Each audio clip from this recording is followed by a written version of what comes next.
이민정 소장님 우리 앞으로 모시겠습니다. 박수로 환영해 주시기 바랍니다.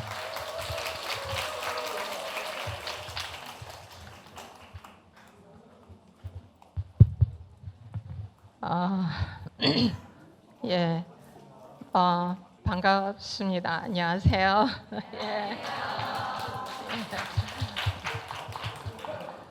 예, 저 뒤에 계신 분 제 소리가 들려요? 예, 그래요. 사실은 저희 연구소에서는 지금 강의를 하고 있거든요. 그래서 오늘 제가 다른 선생님에게 오전에 하시고 제가 오전에 여기 가야 되겠습니다 해서 왔는데 그냥 말씀드리면 예, 수강료 여기 나오는 수강료 받고 저 안 오거든요. 그래서 저한테 말씀 안 하시고 연구소에 다른 선생님 오셨으면 했는데 제가 우리 미칼 신부님 너무나 좋아하고 존경하고 그래서 제가 가겠습니다. 예, 수강료 작은데도 가겠습니다 했는데요. 여러분 뵙는 이런 특별한 기회를 주신 주님께 감사드립니다. 예.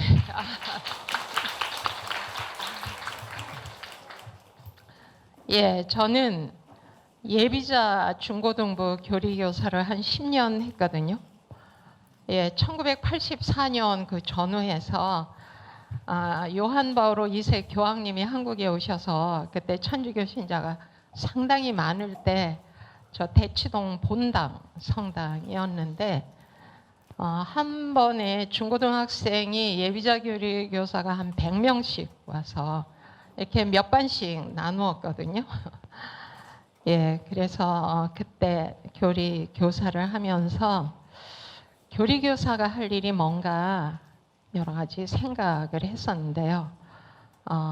여기 오신 선생님들을 뵈면서 지금 예수님이 얼마나 기뻐하실까 하는 생각을 합니다.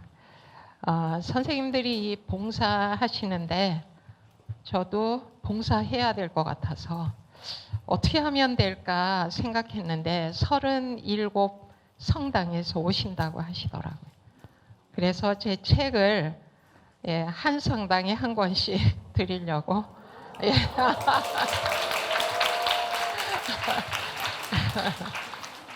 예.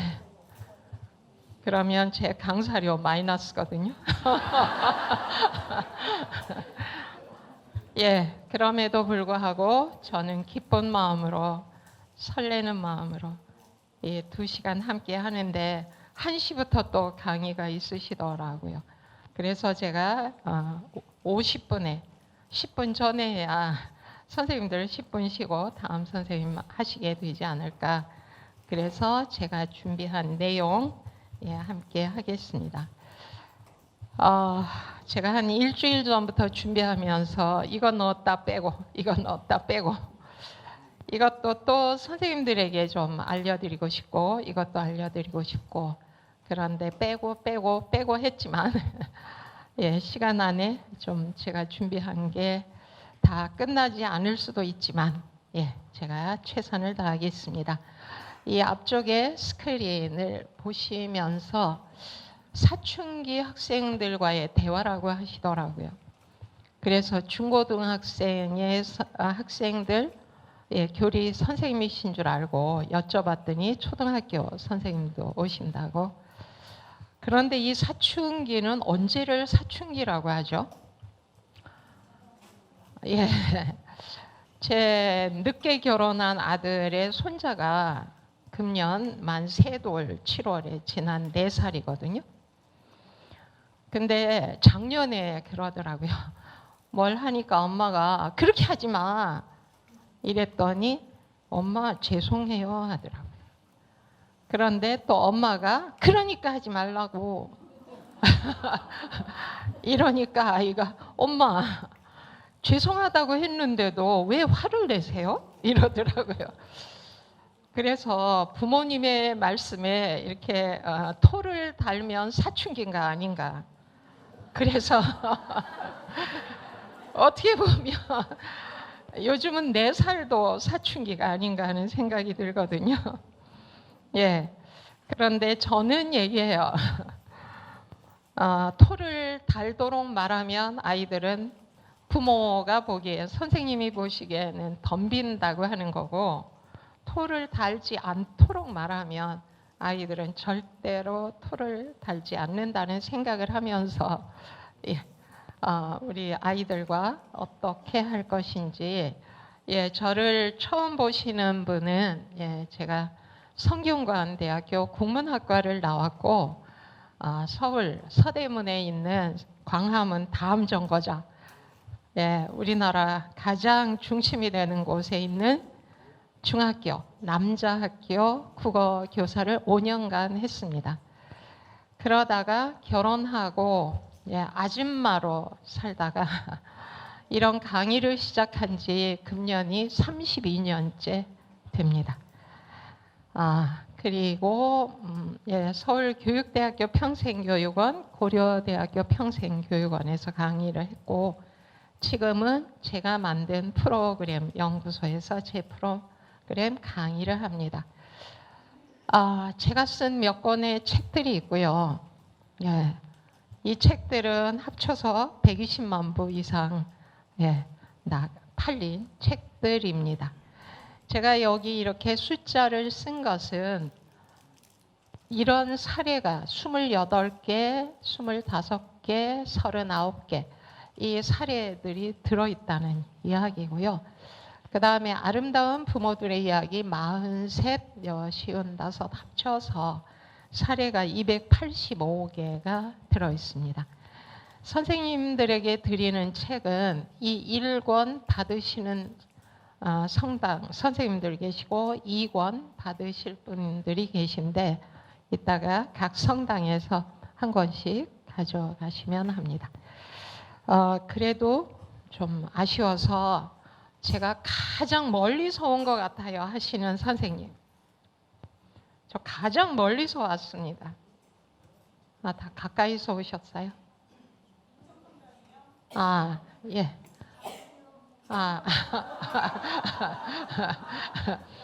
예, 어느 쪽이 더 멀어요? 그러면 선생님 한 분 오셔서 이 2권 중에 한 권 받으시면. 예, 어떤 거? 1권요? 예.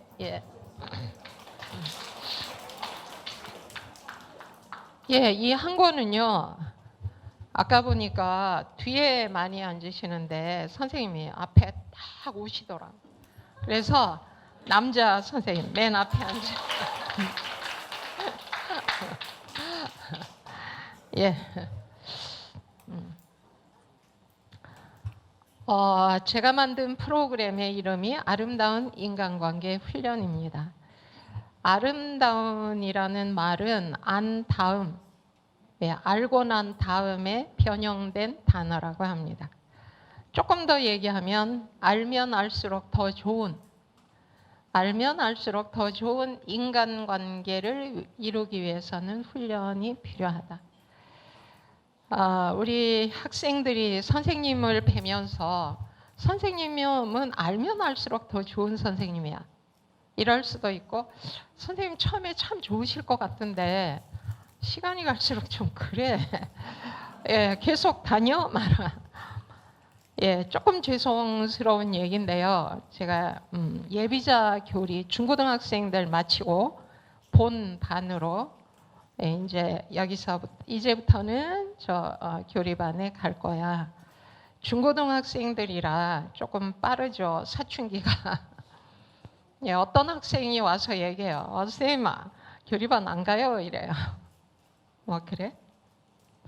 배울 게 없어요 하더라고요. 배울 거 없어요. 시간 낭비예요. 상당히 많은 생각을 했고요. 전 아들 둘인데 큰아들이 대학교 다닐 때 교리 교사를 했었거든요.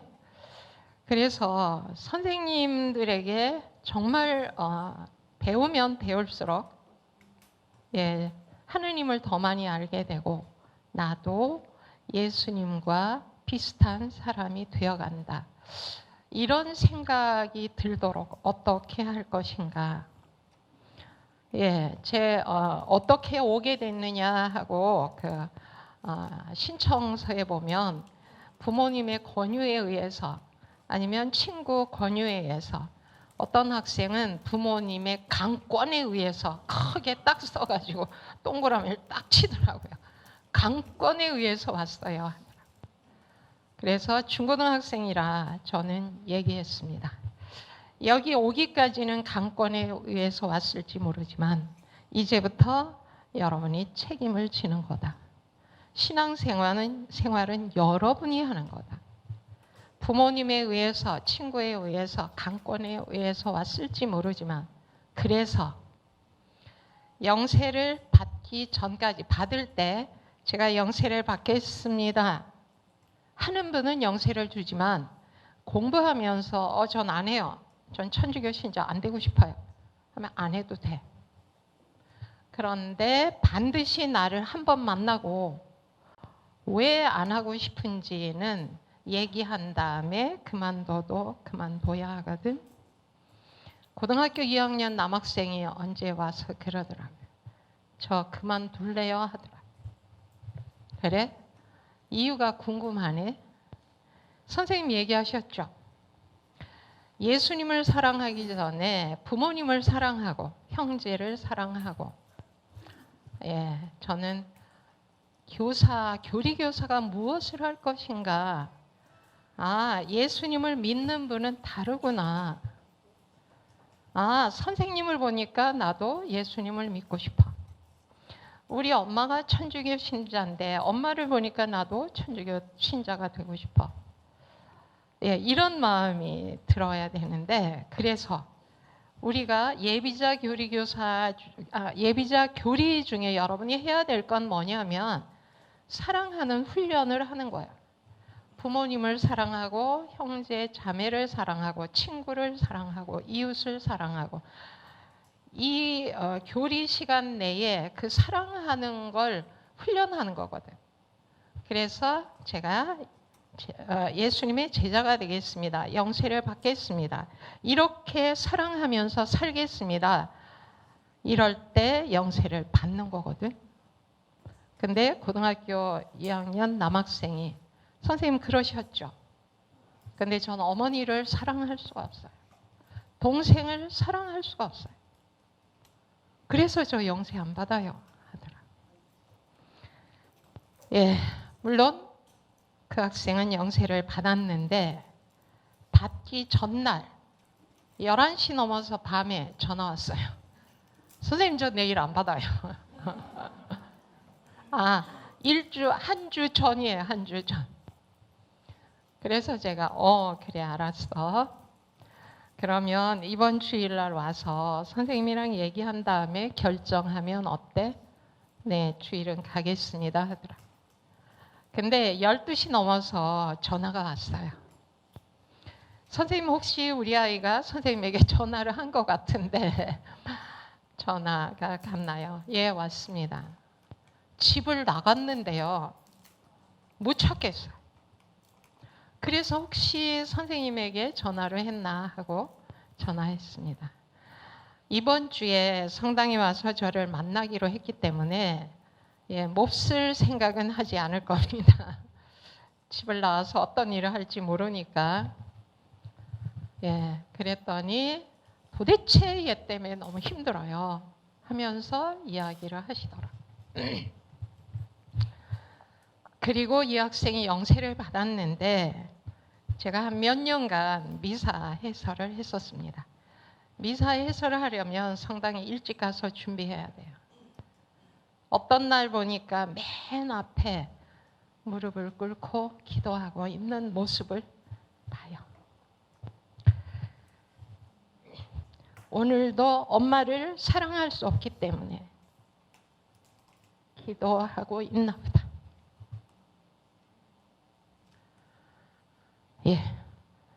사랑이 뭘까요?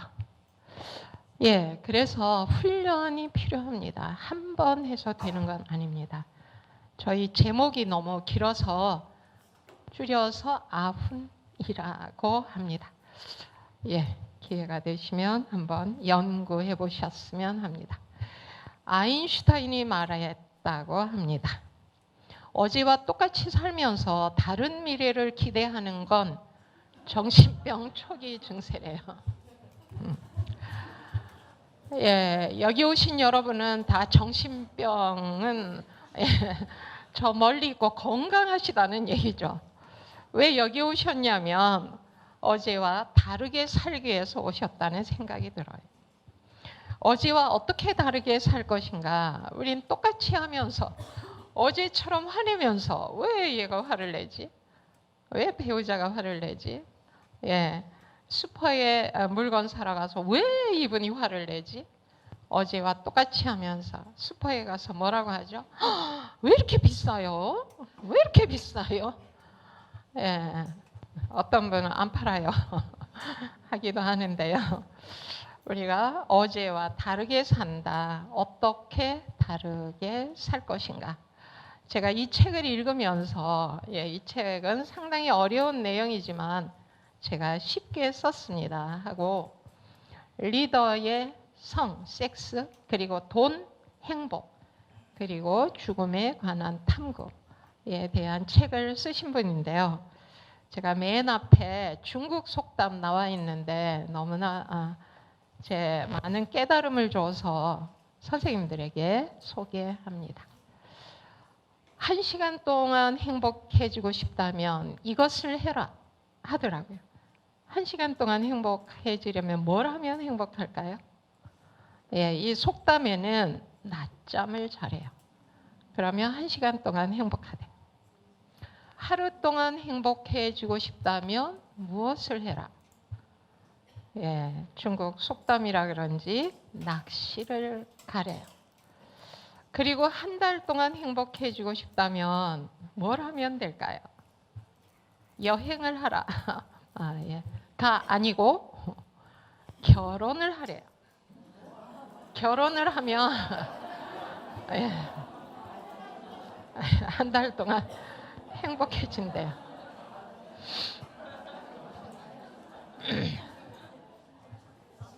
예, 제가 대학교 다닐 때 저희 친척 오빠가 그 조계사 포교원 원장님을 하셨던 분이 그때 대학에서 공부를 하실 때예요. 제가 토요일, 주일 가끔 가서 만납니다. 내가 결혼을 왜 안 하느냐 하면 한 달은 행복할 것 같아. 근데 그 이상은 행복할 자신이 없어서 나 결혼 안 하고 수도자가 됐어 하시더라고요. 이분이 중국 속담을 보셨나 생각을 했습니다. 1년 동안 행복해지고 싶다면 뭘 하면 될까요? 예, 모든 사람이 다 좋아하는 공짜 재산을 상속받으래요. 재산을 상속받으면 1년은 행복하네요. 예, 그렇다면 일생을 행복해지고 싶다면 무엇을 하세요? 일생 행복해지고 싶다면 선생님들처럼 하래요. 예, 다른 사람을 도우래요. 다른 사람을 도우면 일생 동안 행복해진다. 아마 그래서 우리 신부님, 수녀님들께서 일생 동안 행복하기 위해서 수도자의 길을 가고 계신 게 아닌가. 우리 여기 행복이라는 얘기를 하고 있습니다. 1시간, 하루, 한 달, 1년, 평생 행복해지려면 이렇게 해라. 다른 사람을 도와라.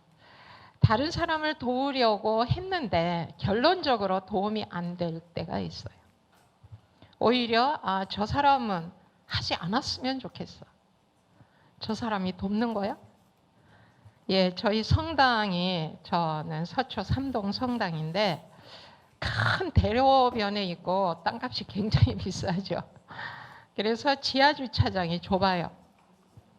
그래서 몇 대 안 서고 가운데에 서서 이 차가 안 나가면 다른 차가 못 나가요.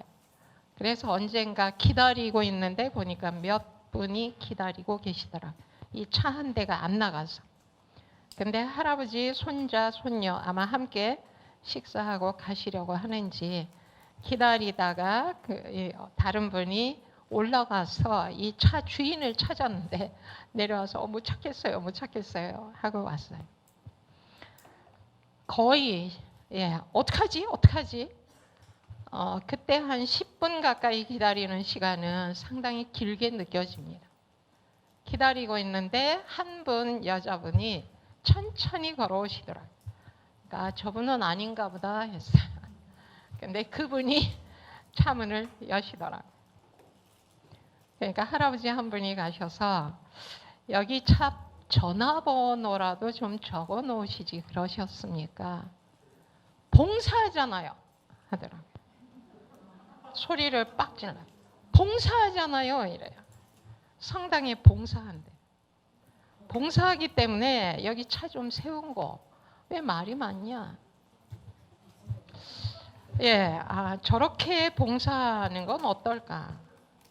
그래서 선생님들처럼 교리교사의 이런 후속적인 교육을 하는 게 이 교구에 감사드리고 신부님께 감사드려요. 자칫하면 우리는 도움이 되는 게 아니라 오히려 방해가 될 수 있지 않나. 그래서 일생 동안 행복하려면 행복이란 뭘까? 행복은 어떻게 얻을 수 있을까? 신경과학자인 리처드 데이비드스는 이렇게 말합니다. 행복은 자질이 아니라 연습해서 키워갈 수 있는 능력이다. 연습해라. 그냥 행복이 오는 게 아니다. 그냥 재산이 어느 날 복권에 당첨돼서 왕창. 근데 길어봐야 1년이다. 행복은 그냥 얻어지는 게 아니라 훈련하는 것이다. 이분이 아주 두꺼운 책을 쓰면서 내가 행복에 대한 연구를 하면서 놀라웠던 것은 2500년 전에 아리스토텔레스도 같은 말을 했더라. 행복은 배울 수 있는 것이다. 어떻게 보면 인간은 행복하기 위해서 사는 게 아닌가? 그러면 행복은 옛날부터 연구한 게 아닌가? 그런데 어떻게 보면 우리는 그냥 행복이 오는 것 같아요. 이 남자랑 결혼하면 내가 계속 행복할 것 같고, 이 여자랑 결혼하면 행복할 것 같고, 이 아이를 낳으면 행복할 것 같고, 그냥 될 것 같아요. 훈련하라는 것. 키워라. 그러면 어떻게 키울 것인가? 그래서 많은 분들이 공부해라. 10대 꿈을 해. 공부에 미쳐라. 20대 공부에 미쳐라. 30대 미쳐라. 40대 공부하다 죽어라.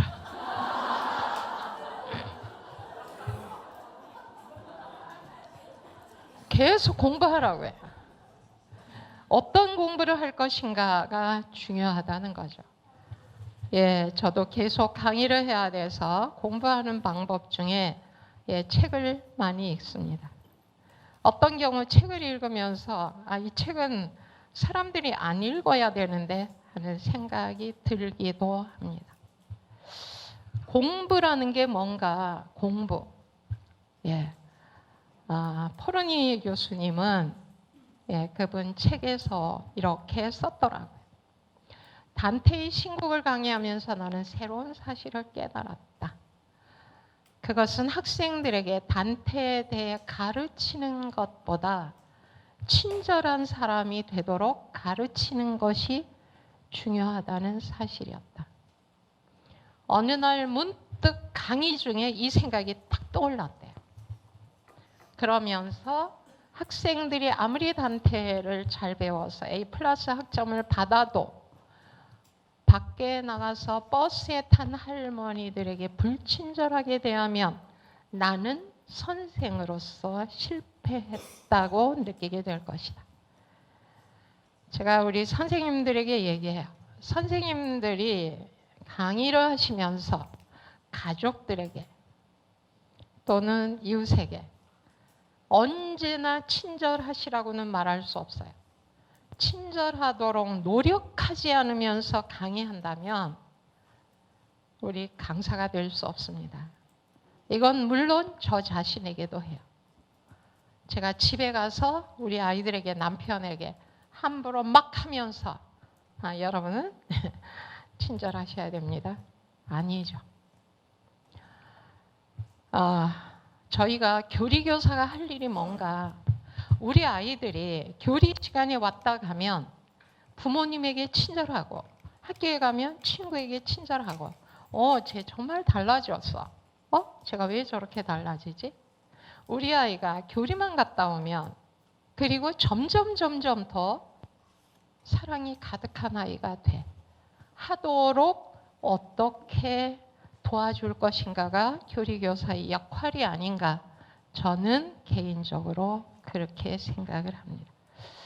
여기에 친절한 사람이 된다, 불친절한 사람, 어떤가요? 아까도 잠깐 얘기했지만 봉사하시는 분이 주차하는데 다른 차들이 빠져나가지 못하게 차를 세우고 오면 여기 사람들이 서 있으면 죄송합니다, 좀 빠른 걸음으로도 오지 않고 천천히 와서 저분은 아닌가 보다. 근데 문을 딱 열더라. 우리가 해야 할 일이 어떤 이론적인 것보다 이런 게 중요하다는 생각을 합니다. 그래서 공부란 무엇인가, 우리나라 수불 선생님은 이렇게 얘기하시더라고요. 공부라는 것은 남에게 상처를 주지 않도록 노력하는 사람이 공부가 된 사람입니다. 저는 이분도 남에게 상처를 주지 않는 사람이 아니에요. 노력하는 사람이다 이거죠. 남에게 상처를 주지 않을 수는 없는 것 같아요, 살다 보면. 근데 주지 않도록 노력은 해라 이거죠. 노력을 많이 하면 할수록 당신은 공부가 된 사람입니다. 우리 아이들이 공부를 하면 할수록 다른 사람에게 상처를 주지 않도록 하는 아이가 되는 게 우리의 해야 할 일이 아닌가. 그래서 저희 프로그램에서는 일상에서 일어나는 작은 사건들을 어떻게 지혜롭게 풀어갈 것인가, 그래서 친절한 사람이 되도록, 사랑을 상대방이 느끼도록 어떻게 말할 것인가, 사건 하나하나를 어떻게 지혜롭게 풀어갈 것인가. 그런데 이 사건을 푸는 방법은 대화죠. 인간관계는 대화입니다. 그래서 대화로 어떻게 친절하게 사랑이 가득한 사람으로 갈 것인가. 예를 들면 선생님, 여자친구 사귄 지 내일이 100일인데요. 키스를 어떻게 해요? 이러면 선생님들 뭐라고 대답하시겠어요?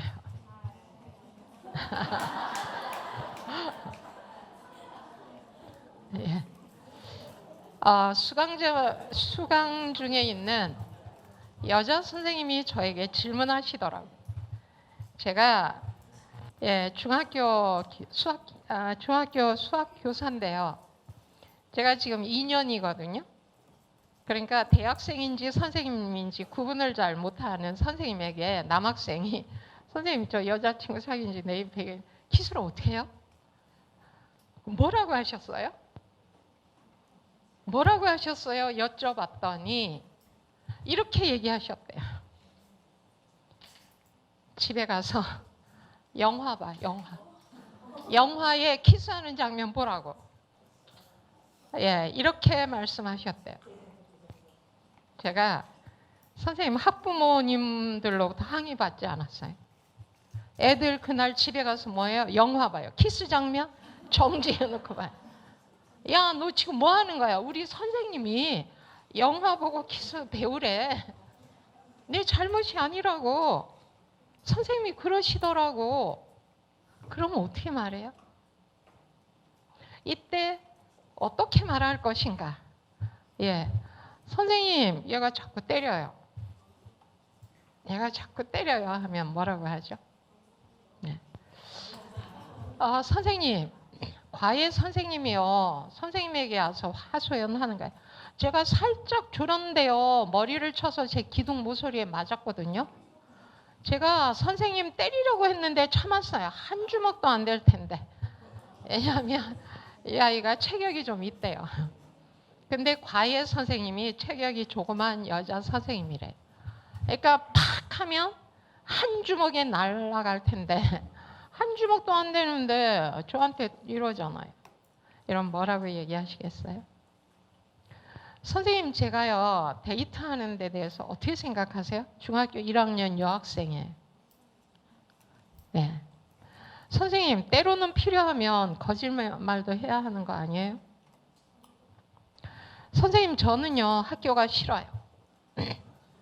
고등학교 1학년 첫날 입학하고 와서 딱 얘기하더래. 저는 학교가 싫어요. 선생님들 뭐라고 얘기하시겠습니까? 이런 사례를 어떻게 풀 것인가 제 책 합쳐서 258개의 사례들이 있어요. 오늘 선생님들에게 소개하는 건 몇 개 안 됩니다. 예, 시간적으로. 예, 이럴 때 어떻게 지혜롭게 대화로 이 아이들에게 예, 삶의 가치관을 부모님에게, 친구에게 친절하고 사랑을 제대로 하도록 가르칠 것인가. 예, 이 중에 이 하나만 잠깐 보겠습니다.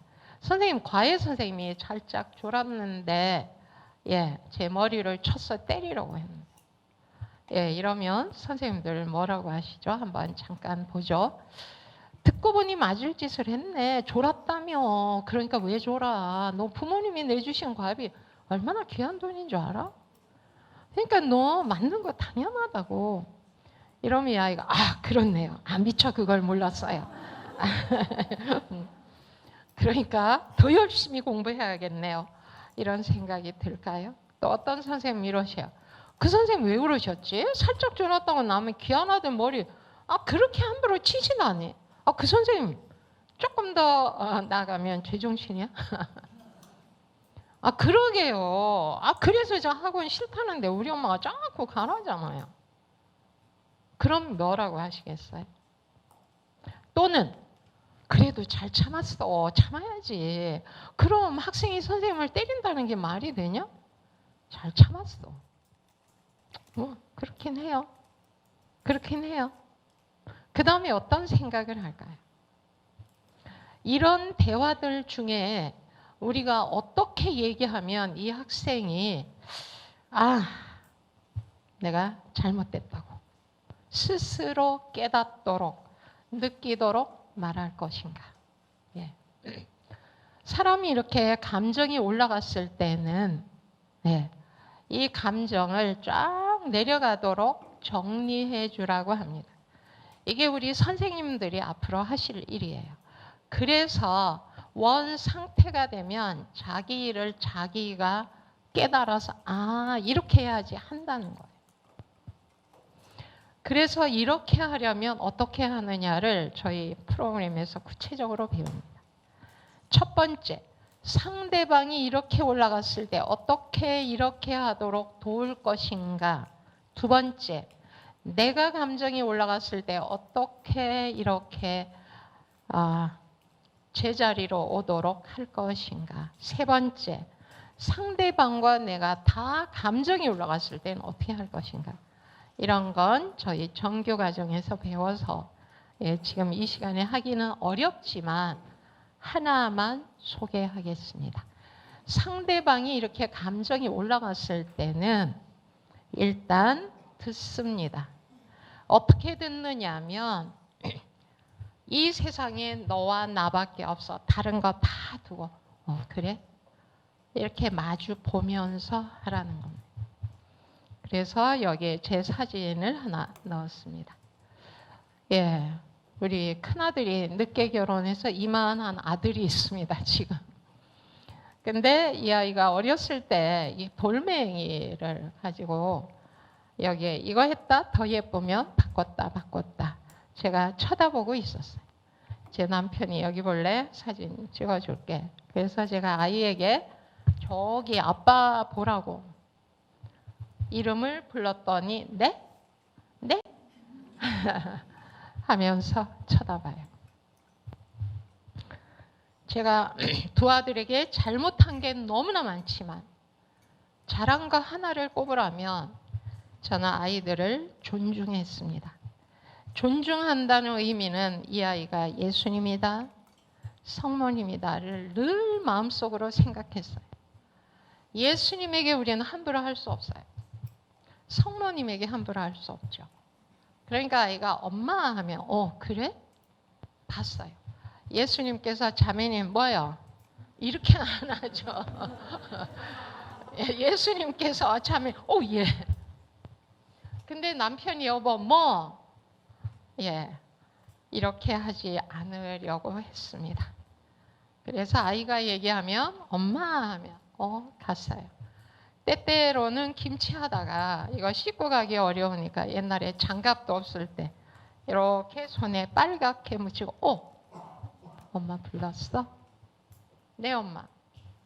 얼마 안 가서 아이가 얘기하더라고요. 엄마 어디 계세요? 이래요. 김치 하다가 나올까. 엄마 빨래하고 있어. 엄마 끝나면 얘기할게요. 오늘부터 우리가 해야 할 일 중에 정말 중요한 거. 학생들이 20명, 30명이어도 그 중에 한 명이 선생님 하면 보면서 얘기하자 이거죠. 내가 이 아이에게 이 세상에 너와 나밖에 없어. 보면 친구들은 기다려요. 제 얘기 끝나면 내가 해야지. 예, 그렇게 했더니 초등학교 1학년 들어가면서 그러더라고요.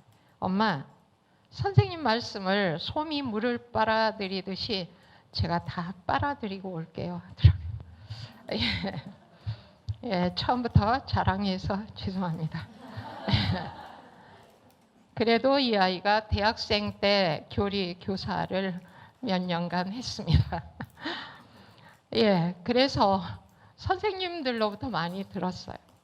집중력이 이 아이 특별합니다. 선생님 얘기하시면 저거 다 빨아들여야지.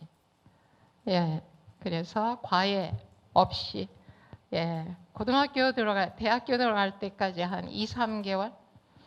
예, 그래서 아들들에게 빚진 게 많아요. 과외 없이 대학 들어가서. 그 첫 번째가 이 모습이라고 생각해요. 선생님 말씀하면 솜이 물을 빨아들이듯이 저거 다 빨아들여야지. 선생님 얘기하거나 말거나 뭐라 그랬어? 가 아니라는 거죠. 이건 집에서도 어디에서도 가장 중요한 거라고 생각합니다. 두 번째, 그랬어? 그랬구나. 인정하는 게 찬성이 아니라 이건 시간이 있을 때 조금 더 배웁니다. 상대방이 하는 말을 받아서 말해요. 이러한 방법으로 상대방이 올라간 감정을 내려오도록 도와주라고 합니다. 그렇다면 이럴 때 뭐라고 할까? 이분은 엄마예요. 우리 아이가 정말 문제가 많아요. 학교에서도. 그래서 한 주먹도 안 될 텐데 좀 폭력적인 아이여서 엄마가 많이 불려가고 너무 힘들어서 공부하러 왔습니다. 이렇게 할 때 보통 같으면 뭐라고 해요? 예. 이렇게 말하는 것도 상당히 괜찮은 거예요. 이렇게 말 안 해요. 한 주먹도 안 될 텐데. 때리지 그랬어. 때리지. 그러니까 네가 맨날 맞아. 예. 그러니까 사실은 말도 안 하는 아이인데 엄마가 배우면서 어느 날 이렇게 말했습니다. 이럴 때 뭐라고 말해요? 연습했어요. 그리고 말합니다. 그랬어? 선생님 때리고 싶은 마음 참느라고 우리 아들 애썼네. 했더니 아무 말도 안 하더래. 네. 너 애썼지. 알아주네. 네. 잠시 후에 애가 말하더래. 그 선생님이요. 평소에는요. 잘해주세요. 이게 뭐냐면 아까 감정이 올라가면 이성의 영역을 침범해버리면 이성이 활동을 못한다는 거예요. 그런데 쫙 감정이 내려가니까 이성이 평소에 학원 선생님들 잘해주시죠. 평소에 저한테 잘해주세요. 하면 뭐라고 해요? 그러면 그렇지 잘하시지. 그런데 네가 좋으니까 이렇게 하면 안 되고 그 다음에 이렇게 말합니다. 그렇구나. 그래서 너에 대한 관심이 많으시구나. 너 괜찮은 아이잖아. 선생님의 관심을 받고. 그러니까 또 아이가 그런가 봐요. 엄마 저 가서 숙제할게. 숙제 지가 한대. 지가. 예. 우리는 잔소리하지 마. 숙제나 빨리 해. 하면 안 해요. 그런데 정말 놀라웠어요 하고 발표합니다. 저는 제 강의 중에 지금은 뭘 하고 있느냐 하면 제 수강생들 자랑하는 거예요. 이 잘하신 분들 굉장히 자랑하고 싶어요. 예, 그러더니 방으로 들어가더니 한참 후에 다시 나와서 말하더래요. 예, 엄마 그런데요 선생님이 살짝 졸고 있는 제 어깨를 건드리시더라고요. 그래서 제가 선생님 손을 탁 치며 에이씨 했거든요. 그러니까 선생님이 머리를 탁 치신 거예요. 예, 그러면 우리는 뭐라고 해요? 그러면 그렇지. 그러니까 문제지. 그러니까 네가 맞을 짓을 하지 마. 이렇게 하면 안 된다 이거예요. 그래서 뭐라고 했냐면 그랬구나. 엄마는 아까 너 말을 듣고 선생님에게 서운하더라고. 왜냐면 우리 아들 머리 쳤다니까. 또 네가 선생님 때리려고 했다는 말을 들을 땐 깜짝 놀랐어. 두 가지를 다 얘기해. 네가 맞은 거, 머리 맞은 거에 대해서는 좀 서운했고 또 때리려고 했다니까 깜짝 놀랐다고. 아, 내가 선생님을 때리면 엄마가 놀라시겠구나. 근데 이렇게 말했는데 이분이 발표하면서 너무 신나해요. 그런데요, 애가 이러더라고요. 알았어요, 엄마. 이젠 예전에 폭력적인 아들이 아니라고요. 안심하세요, 아들. 안 해. 지가 폭력적인 아들이라는 거. 안 해. 안심하세요. 그래서 엄마가 말합니다. 고마워. 우리 아들 고마워. 정말 고마워. 엄마에게 걱정이던 아들이 이제 기쁨이 되었네. 어떨 것 같아요? 그래. 엄마에게 기쁨이 돼야지. 엄마를 사랑해야지. 수업 시간에 졸지 말아야지. 여러 가지를 생각하도록 한다는 거죠.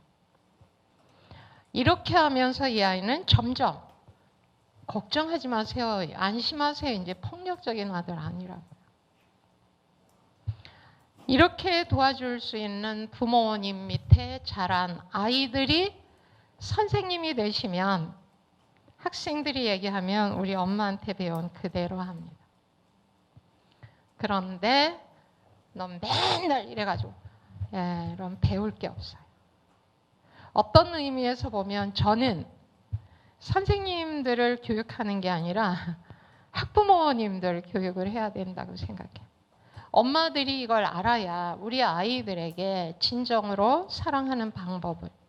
그런데 선생님들이 아이들이 변화하도록 도우시면 부모님들이 우리 아이가 성당 가더니 이렇게 변하네. 교리반에 가더니 변하네. 선생님 어떻게 하니까 우리 아이가 이렇게 변한 거죠? 예, 제가 시간이 없긴 한데요. 제가 교리교사를 할 때 한 학생이 왔는데 그때는 고등학생, 중학생 반, 고등학생 반 그리고 남아서 중고등반이 함께 제 시간에 있었어요. 근데 중학교 2학년 아이가 몇 번째 교리반에 왔다가 영세를 못 받고 그만둔 아이라고 하더라고요. 그런데 수업 시간에 옆에 있는 친구를 허리를 자꾸 이렇게 건드려요. 쳐요. 그러다가 뒷머리 탁 쳤다가. 그러니까 옆에 있는 친구가 하지마 뭐. 그런데 어느 기간 제가 그냥 봤어요. 야, 너 하지 않았어요. 그냥 봤어요. 그랬더니 옆에 있는 친구가 너무 힘드니까 일어나서 저쪽 구석에 빈자리로 가더라고요. 피해서. 조금 있으니까 얘가 따라가요. 그 옆으로. 그래서 또 그야말로 힘들게 하더라고요. 그래서 제가 그 학생에게 말했어요. 그때 누구야? 했더니 딱 쳐다보더라고요. 오늘 주일인데 교실에 와서 공부하려니까 힘들지? 했어요. 주일날 교리를 했습니다.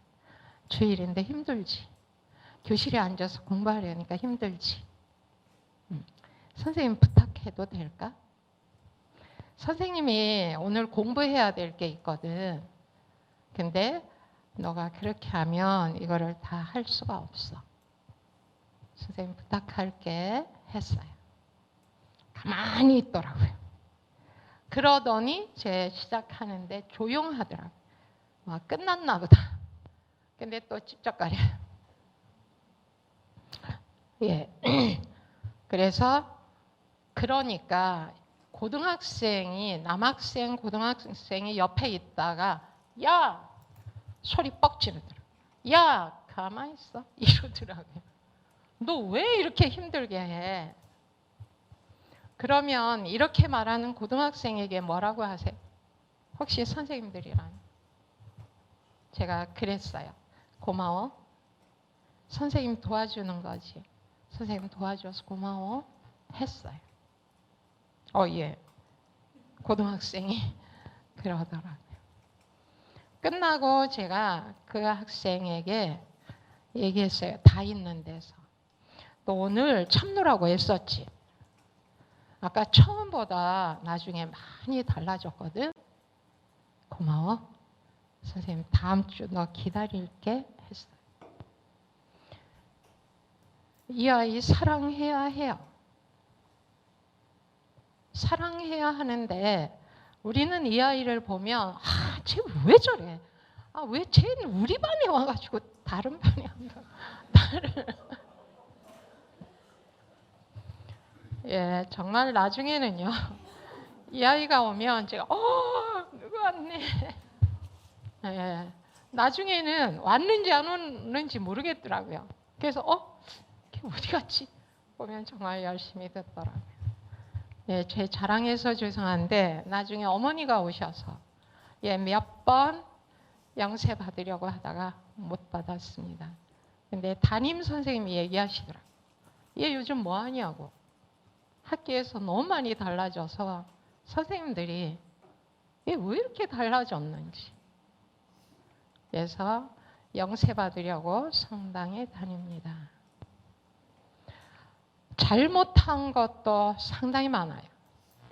근데 노력합니다. 아이들을 사랑하려고 노력해요. 어떻게 보면 이런 아이들이 우리가 정말로 사랑해야 할 아이들이 아닌가. 예. 그러면 선생님이라면 어떻게 할 것인가? 살짝 저는 학생에게 다가가서 이렇게 말합니다. 선생님들이 오셨을 때 질문해요. 선생님 수업 시간에 조는 아이들 어떻게 해요? 살짝 다가가서 이렇게 한번 해보실래요?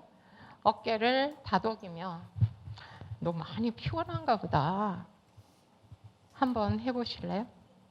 아이가 아이씨 하면 내가 좋은 말로 했잖아. 예, 이러면 내가 또 좋은 말로 할 수가 없지가 아니라 이거 질문해요.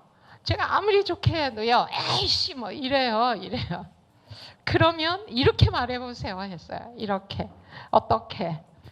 선생님 관심이 불편하다고. 이거 관심이에요. 너 졸면 안 되니까. 불편하다고. 선생님 기다릴게. 한번 해보시죠. 네. 우리 고등학교 수학 선생님이 오셨어요. 아이를 5년 만에 낳아서 육아 휴직 때문에 5살이래요. 5년 만에 낳은 아이가 5살인데 제가 이제 복직을 할 건데 선생님들이 얘기한대요. 요즘 학생들 굉장히 달라졌다고. 선생님 그때 휴직할 때랑 지금 너무 달라졌다고. 공부했어요. 저희 프로그램 강사과정까지 하셨어요.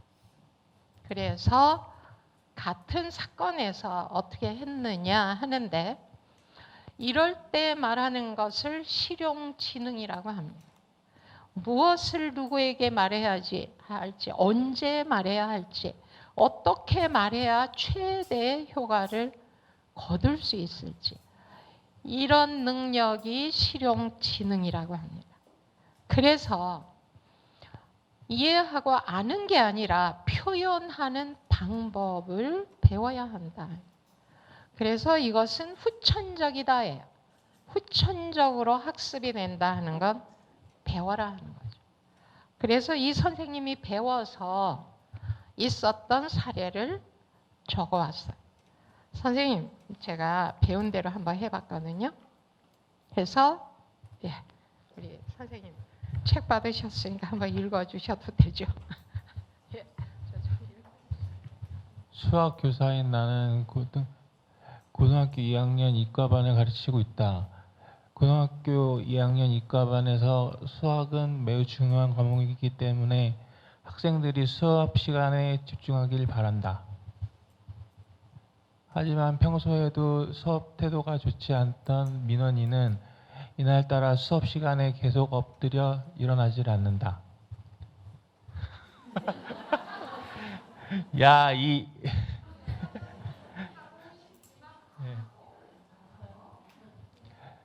주변 친구들에게 물어보니 아픈 것도 아니라고 하는데 계속 신경 쓰여 다가가서 어깨를 토닥이며 물었다. 민원이가 많이 피곤한가 보네. 아이씨 졸리다고요.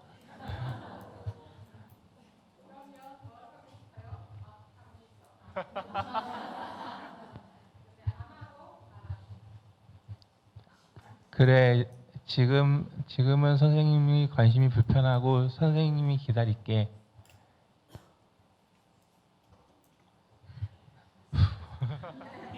예, 감사합니다. 예, 한숨 쉬어 주시느라고 감사합니다. 예, 한숨을 쉬더라는 거예요. 아훈을 배우는 나는 그 순간은 눌러 참았지만 예전처럼 그냥 막 혼내버릴 걸 하는 생각도 들고 고민도 많이 했지만 참았다. 이 여자 선생님이 남자 학교라 제가 조폭 수준의 교사였습니다 하더라고요. 조폭 수준이면 어느 정도입니까? 그러면 이 의자가 책상 옆으로 나오면 잘라버리기 전에 집어넣어 이런데. 그리고 선생님 딱 노려보면 눈깔 똑바로. 아, 선생님 그렇게 얘기해도 괜찮았어요? 했더니 그땐 괜찮던데요 이래. 그래서 웬만한 학생들 저한테 꼼짝 못해요 하더라. 그런데 막 할까 하다가 참았습니다. 다음 날 제가 교실에 들어가는데 어떻게 하지? 그 학생 만나면 어떡하지? 그런데 들어갔대요. 수업에 들어갔는데 맨 뒤에 있던 민원이가 내가 교실로 들어가자마자 교탁으로 빛의 속도로 달려오더래.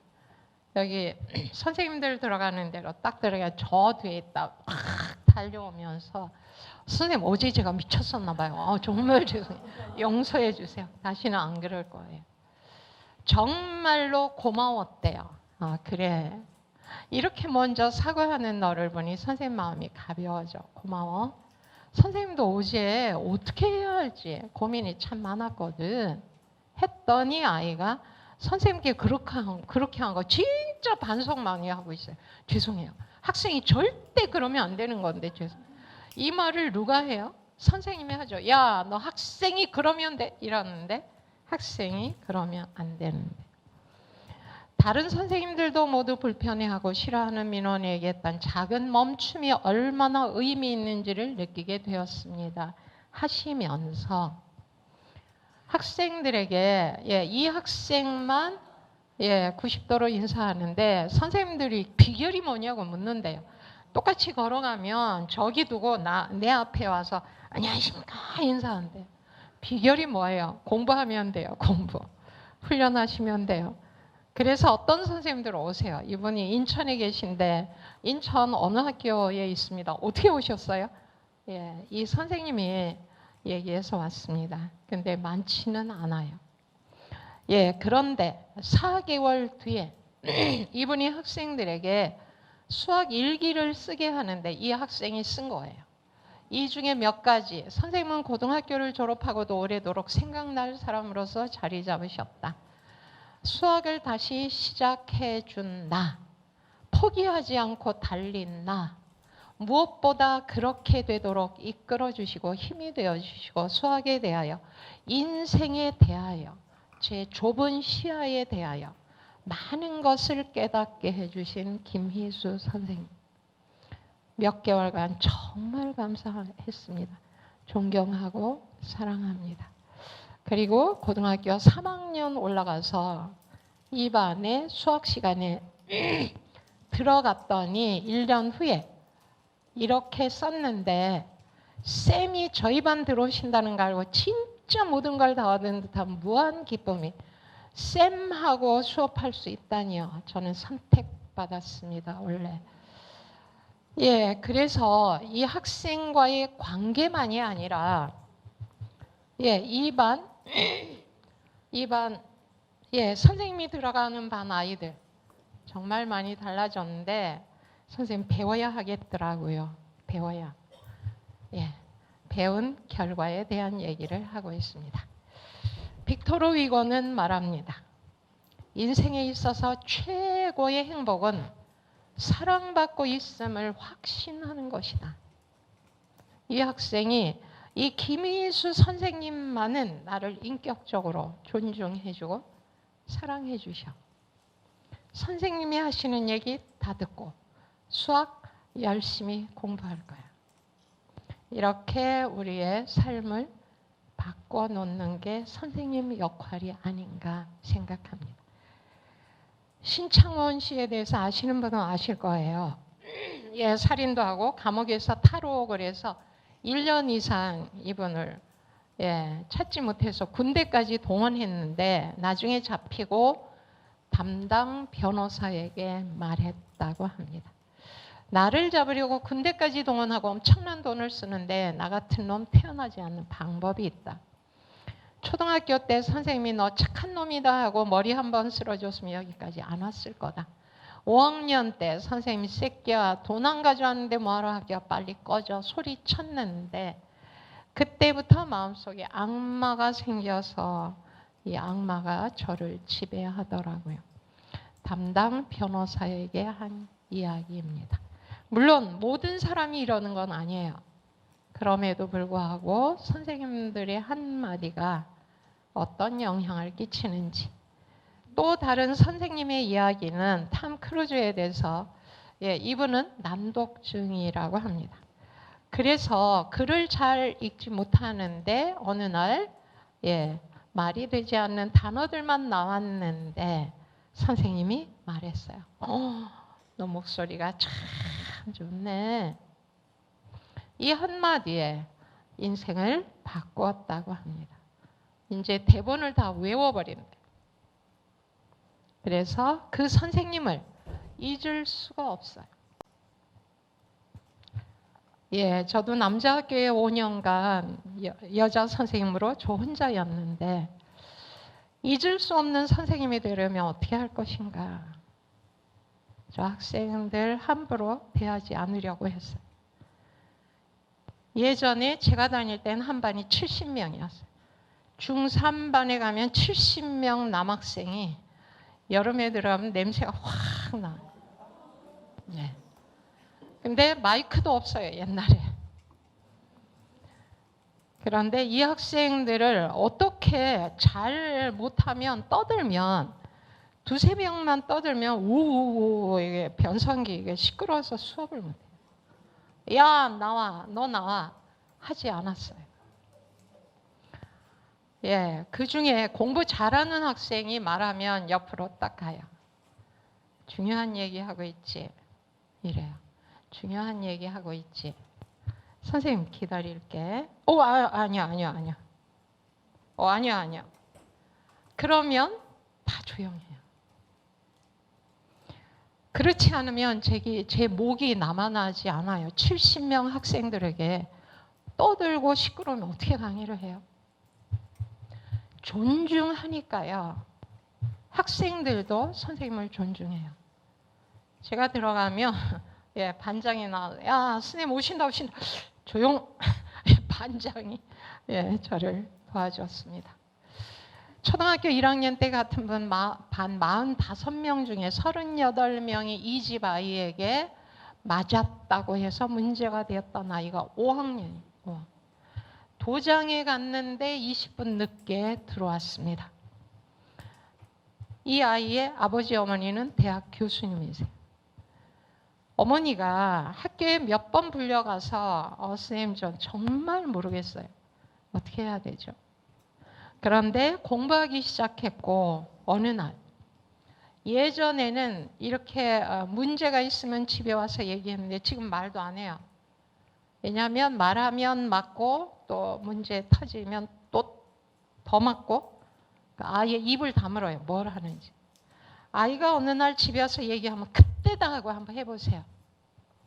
어느 날 와서 얘기해서 엄마 오늘 친구랑 싸웠어요. 걔네 엄마가 집으로 찾아올지도 몰라요. 제가 걔를 때렸거든요.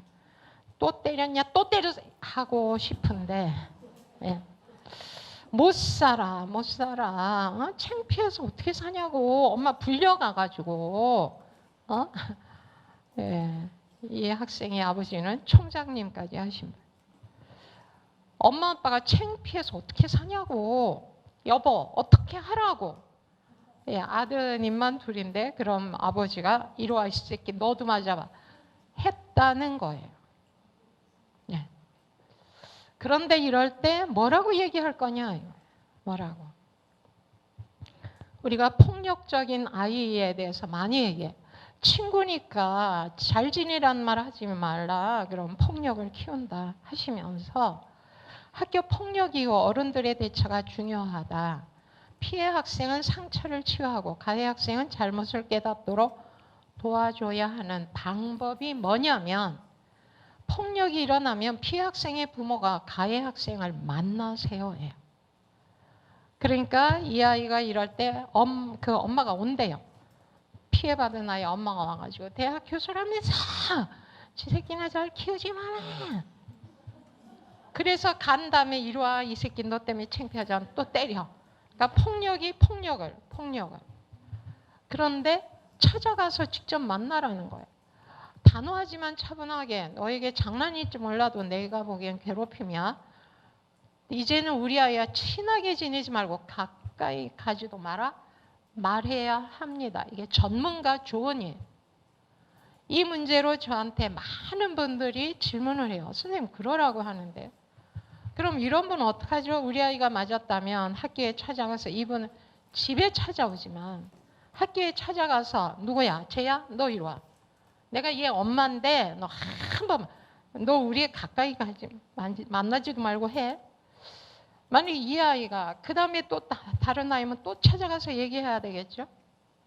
우리 아이랑 가까이 할 아이는 누구죠?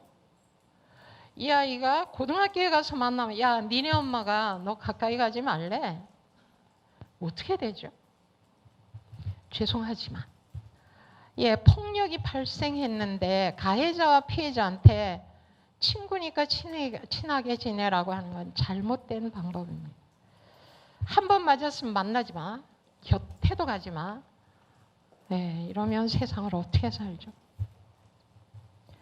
예, 그래서 선생님 때리고 성희롱하고 무서운 초딩생들 40대 여교사 A씨가 근데 이 기자도 전 재밌어요. 선생님이 해야 되는데 A씨가 했거든요. 조용히 하라고 주의를 주자 아이가 되래 A씨가 선생님이죠. 선생님을 노려보며 수업이랑 상관이 있는 말을 했는데 왜 그러냐고 따졌다. 선생님이 야단치자 아이가 너라고 소리 지르며 뛰쳐나와 주먹으로 선생님의 얼굴을 마구 때렸고 선생님이 교실 안에 설치돼 전화하기로 신고하려고 찾아들자 코드를 잡아 뽑아 바닥에 팽개쳤고 아이들이 전부 받고 교실에서 일어난 사건이다.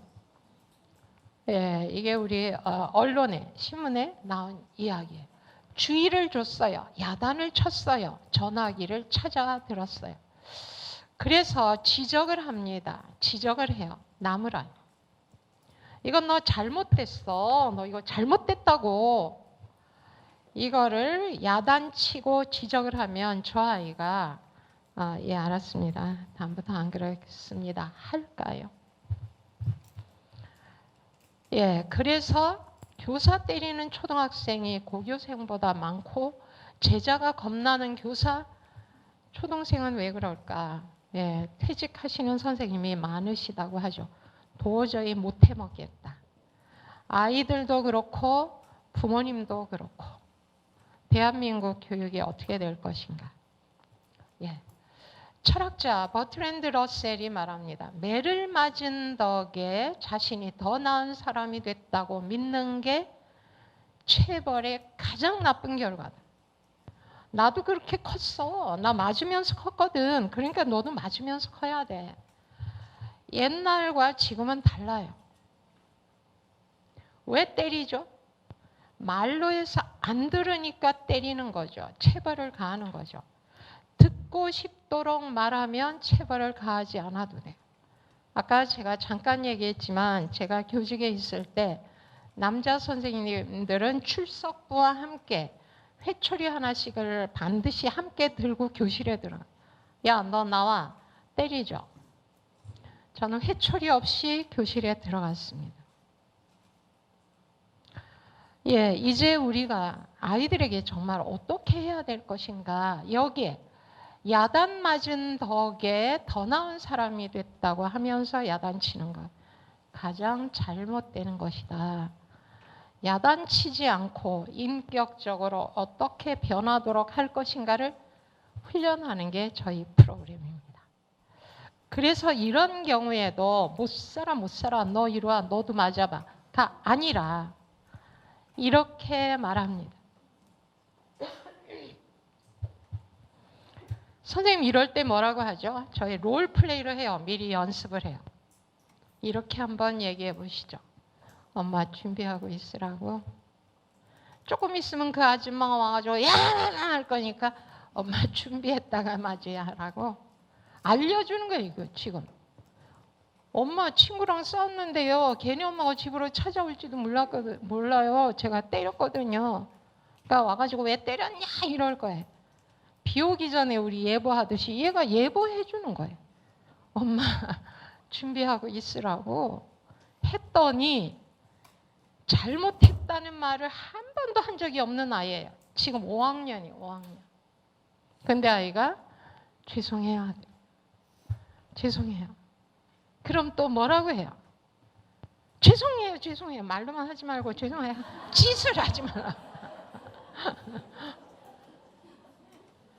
예. 근데 이때 반드시 이 말을 한번 해보세요. 이 말을. 배운 대로 말합니다. 그럴 만한 이유가 있었겠지. 네가 그냥 때릴 아이가 아니야. 이유가 있으니까 때렸을 거라고. 그럴 이유가 있었겠지. 했더니 네 엄마 하면서 얘기해요. 제가 시범을 보일 때면 기둥 뒤에 숨어서 메롱메롱 하는 거예요. 한 번만 더 놀리면 가만 안 둔다고 제가 여러 번 경고했는데 또 하잖아요. 그래 때릴만 하다 하면 안 되죠. 예.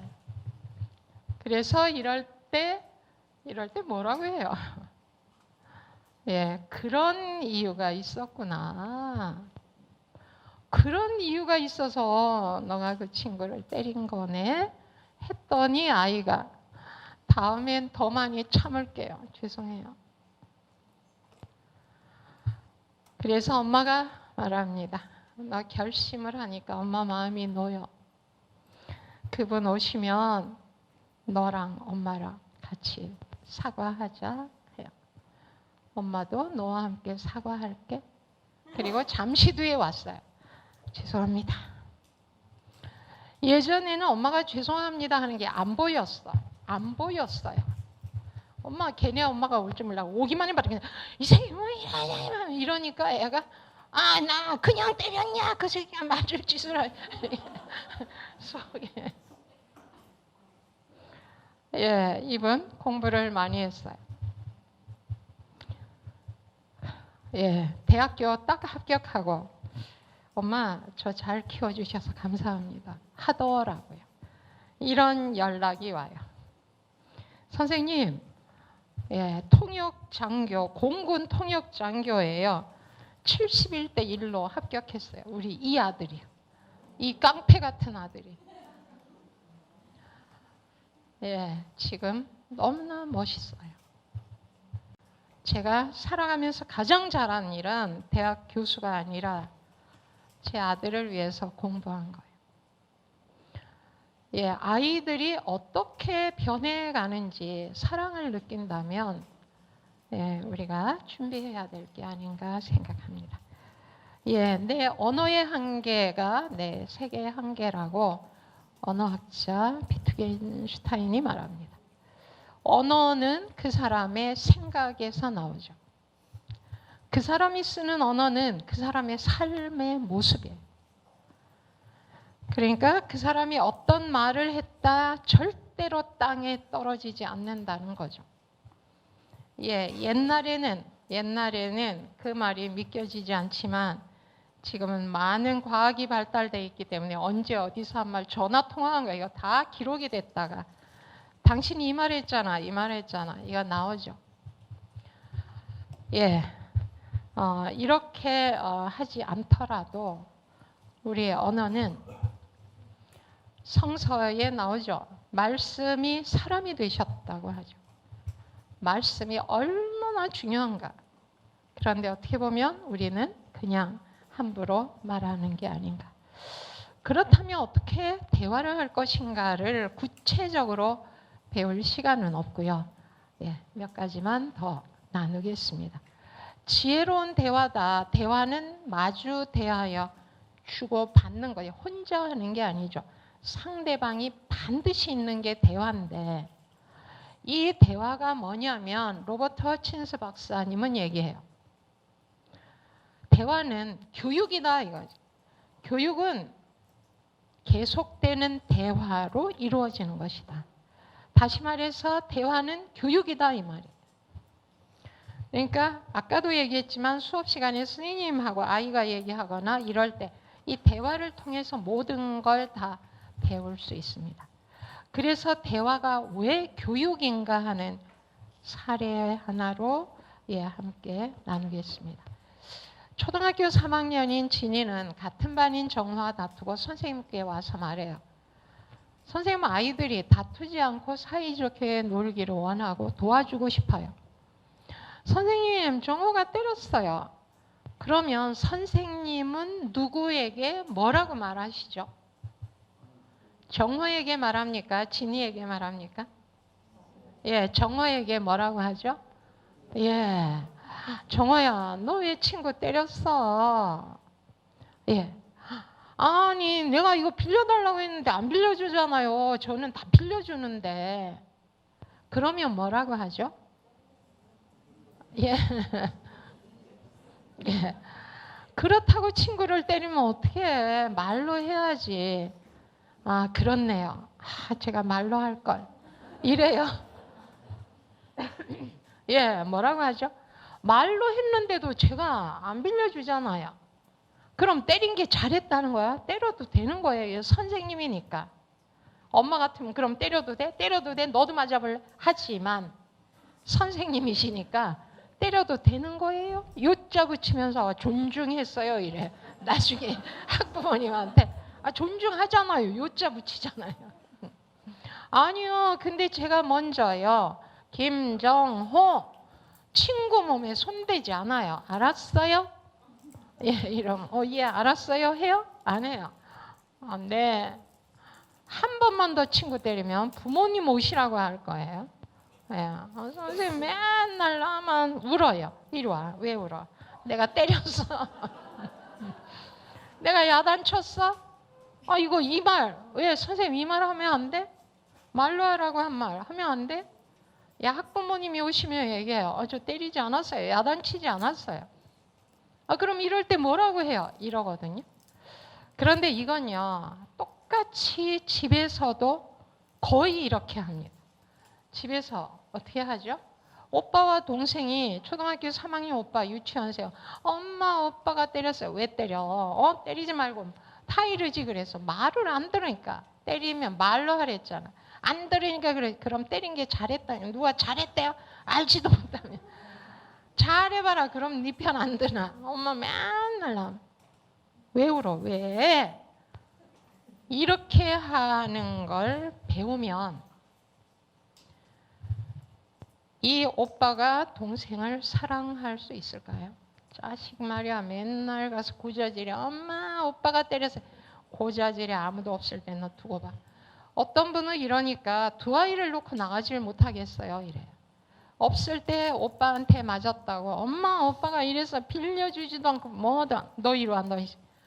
이렇게 되니까 오빠가 가슴에 맺힌 게 많아요.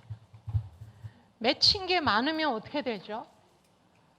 심리학자 에리 프롬이 정말 중요한 얘기를 했어요.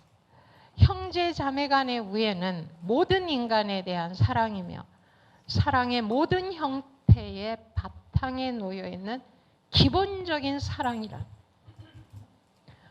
형제 자매가 사랑하지 못하면 친구를 사랑하기도 어렵죠. 배우자, 형제 자매 사랑할 수 없죠.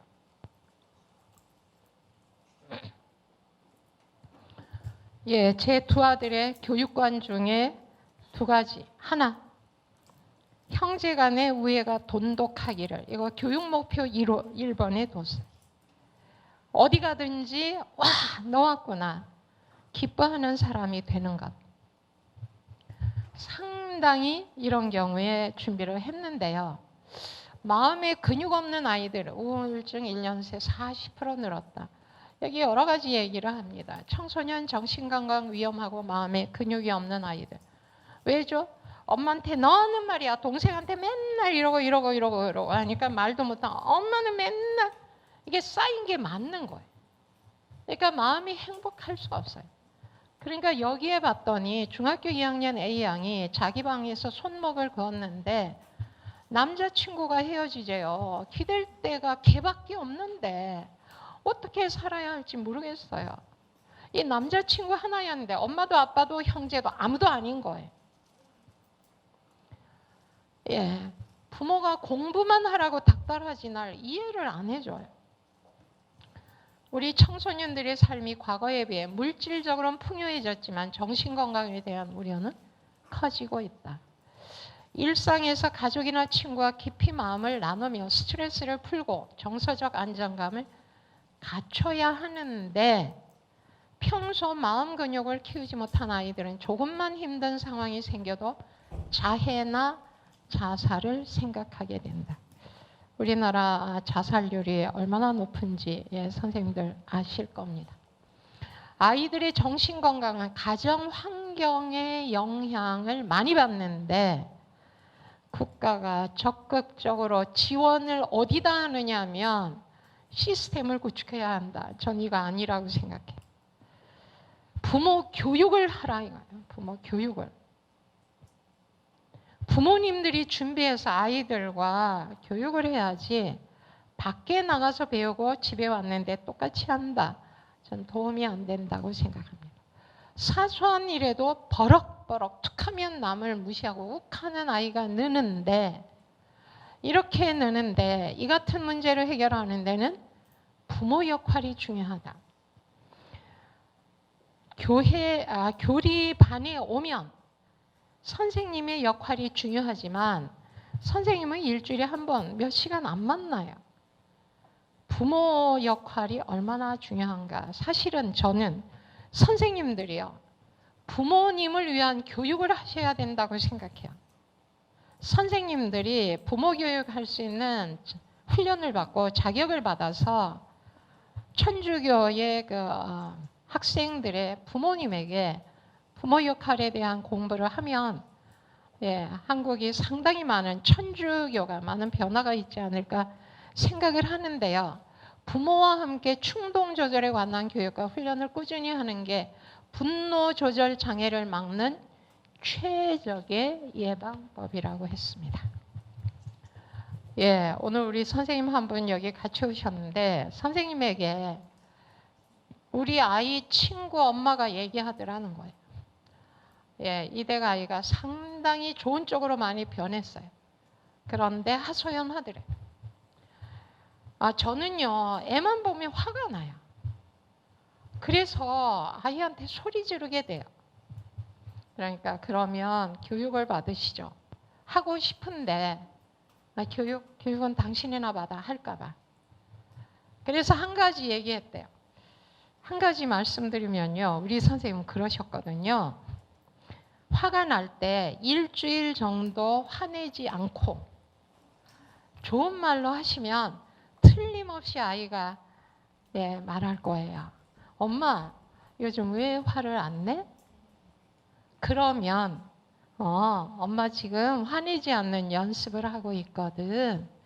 이렇게 말하셔도 굉장히 도움이 된대요. 일주일 후에 딱 만났대요. 제가 그랬거든요. 네. 현수에게 엄마는 화내지 않는 연습을 하고 있어. 했더니 그날 저녁에 정말 동생이랑 싸우던 아이가 동생이 이거? 알았어. 줄게. 화장실 갈 때 무서워하면 내가 가줄게. 동생한테 너무 잘하더라고요. 그래서 엄마가 물어봤대요. 현수야, 너 오늘 동생한테 이렇게 잘해주네? 했더니 아이가 말하더래요. 저도 동생에게 화내지 않는 연습을 하고 있어요. 화내지 않는 연습을 해야 돼요. 엄마가 하면 아이들도 따라해요. 예, 우리가 한번 생각해 보면요. 저기 있는 현수야 하면 쫄아와서 네 엄마 안 해요. 왜요? 이래요. 그러면 와서 말해 와서. 엄마가 오세요. 엄마가. 야 네가.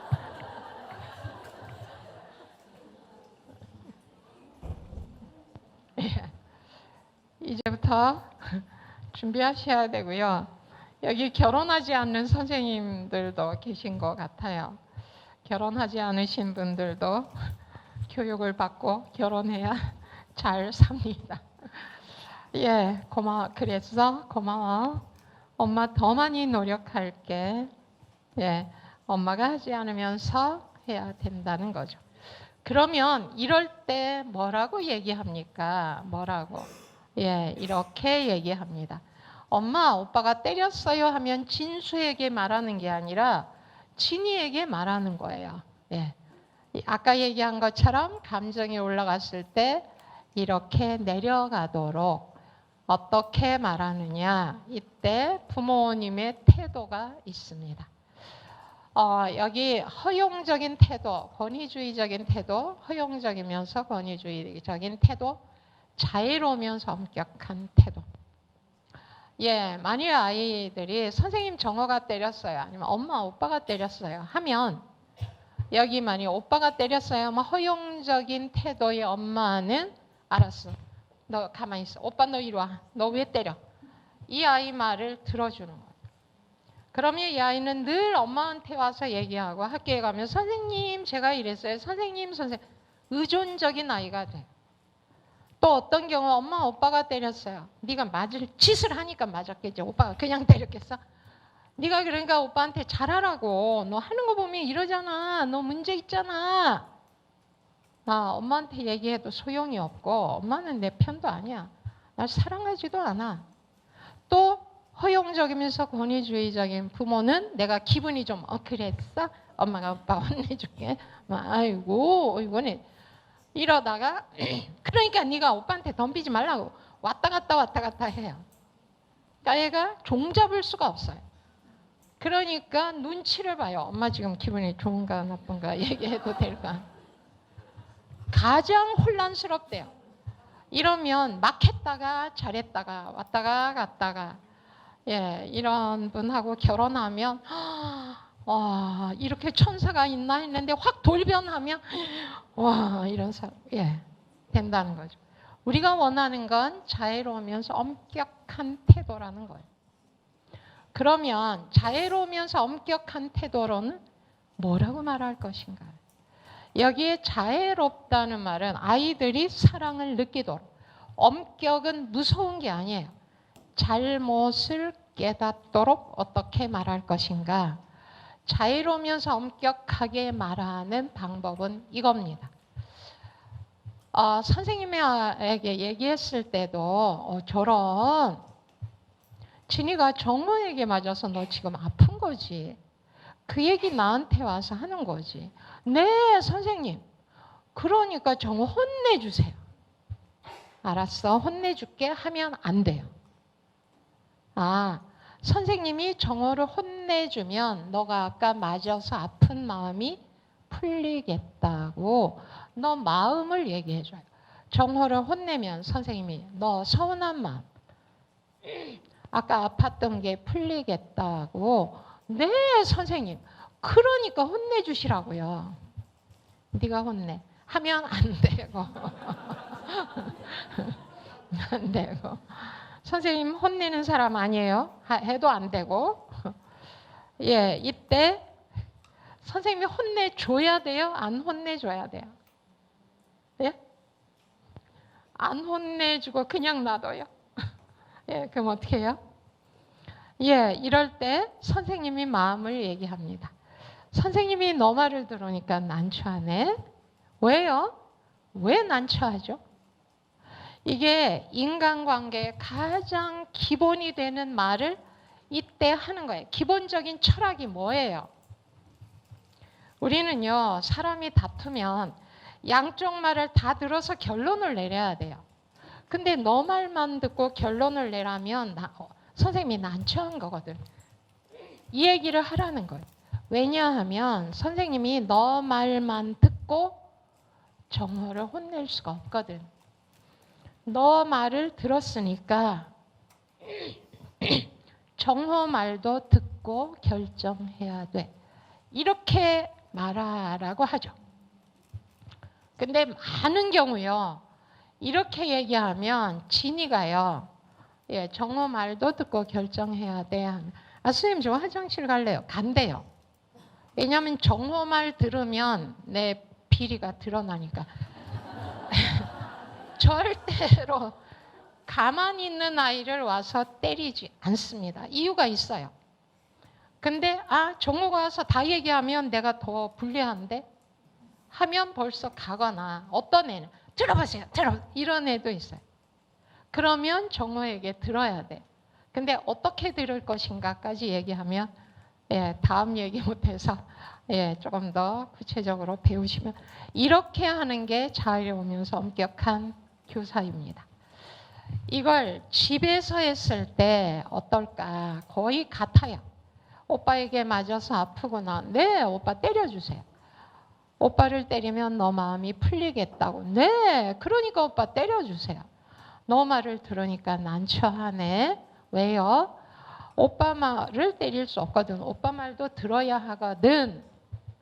그런데 이렇게 하다 보니까 아이가 와서 엄마, 그래 해도 간대요.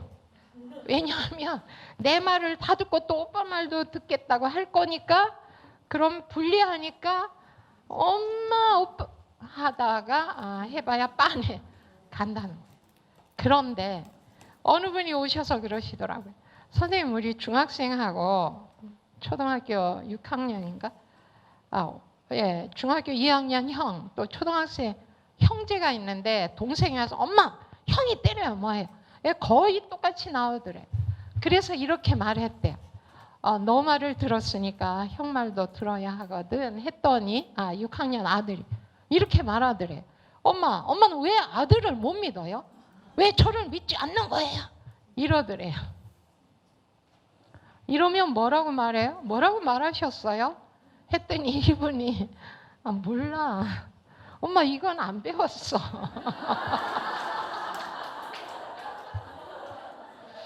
엄마 여기까지만 배웠거든. 그러더니 이 아이가 엄마가 요즘 공부하면서 달라지니까 그럼 선생님께 여쭤보고 오세요 이러더니. 그래서 엄마가 와서 얘기하시더라고요. 야, 오늘 가서 한번 해보세요. 예, 그리고 아들을 불렀대요. 네가 이 말 해볼래? 예. 그러니까 아들이 예, 이 말을 하더래요. 왜 저를 못 믿어? 아들을 왜 못 믿냐고요. 그러니까 엄마가 말했어요. 뭐라고? 엄마, 너 말을 믿지. 믿어.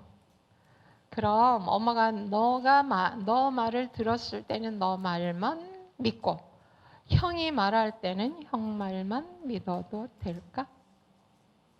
어때요? 가만히 있더니 얘가 이 말 알아들었나? 못 알아들었나? 엄마도 이거 외웠대요. 이 말이 어려워가지고. 예. 그랬더니 한참 있다가 아이가 그러더래. 안 되죠. 알았어요. 선생님, 정말 재밌는 건요. 이날 이후로 엄마 형이요. 이 말 안 해요.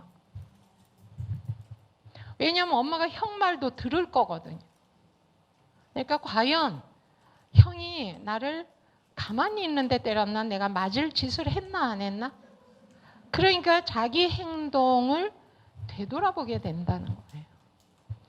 이렇게 얘기하는 게 얼마나 중요하냐면 이렇게 하는 게 자애로우면서 엄격한 부모입니다. 그분의 이름은 나의 어머니. 이분이 처음에 제가 할 때 선생님 우리 아이요 이 오빠 공부 잘하거든요. 근데 성품이 못됐어요. 여동생을 그렇게 괴롭혀요. 그래서 집에 놓고 못 가요. 둘만 놓고. 이런 식으로 대화하기 시작했습니다. 그랬더니 아이가 엄마 이렇게 얘기하니까 내 속이 시원하잖아. 이러더래요. 그래서 계속 배우는 대로 얘기했어요. 중학교 2학년 때 영어 시간에 영시를 썼어요. 그래서 번역을 했습니다. 제가 조금 손을 봐서 이래도 괜찮아? 한 시가 이런 내용이에요. 그분은 나를 가장 잘 이해해주며 나를 가장 잘 안다. 그분은 절대로 공부하라 강요하지 않는다. 나를 스스로 하게 하며 나 또한 스스로 할 줄도 안다. 그분은 절대로 화내지 않는다. 화내지 않고도 사랑하는 방법을 알기 때문이다.